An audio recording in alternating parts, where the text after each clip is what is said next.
ख्वाजा हैदर अली आतिशी गज़ल सबक number 18 exercise का छठा सवाल। इसमें कुछ अल्फाज दिए गए हैं, हमसे कहा गया कि इनके मानी लिखिए और जुमलों में इस्तेमाल करें। पहले हम अल्फाज का मुताला कर लेते हैं कि वो कौन से अल्फाज हैं।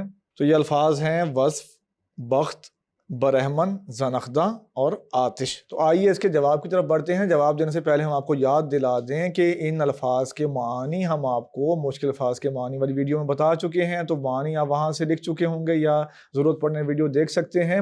अब हम बराह रास्त बढ़ेंगे इनकी जुमला साजी की तरफ। हम आपको जुमले भी लिखवाएंगे और एक आध शेर भी लिखवाएंगे इन अल्फाज के इस्तेमाल के लिए। तो बढ़ते हैं पहले लफ्ज़ की तरफ।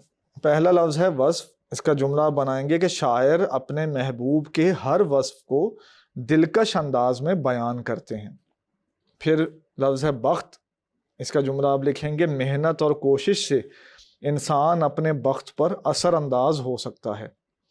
फिर लफ्ज़ है बरहमन। तो बरहमन जब लफ्ज़ हमने पढ़ा तो हमें गालिब का शेर याद आ गया, तो हमने सोचा आपको शेर लिखवा दें।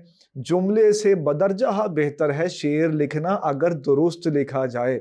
अगर आपको अपनी यादाश्त पे भरोसा है तो फिर आप शेर लिख सकते हैं, नहीं तो जुमले पे ही इक्तिफा करेंगे।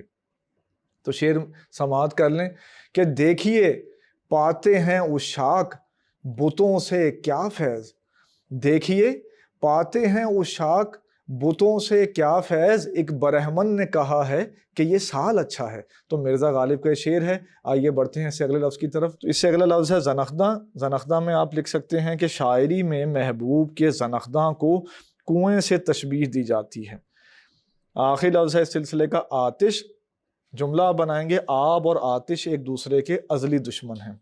सवाल नंबर 6 में कुछ अल्फाज दिए गए थे और हमसे कहा गया था इनके मानी लिखें, इन्हें जुमलों में इस्तेमाल करें। मानी हम आपको पहले बता चुके हैं, जुमले हमने आपको अब बता दिए हैं। गालिब का एक खूबसूरत शेर भी लिखवा दिया है। तो हमने इस सवाल को हल कर दिया है आपके सामने।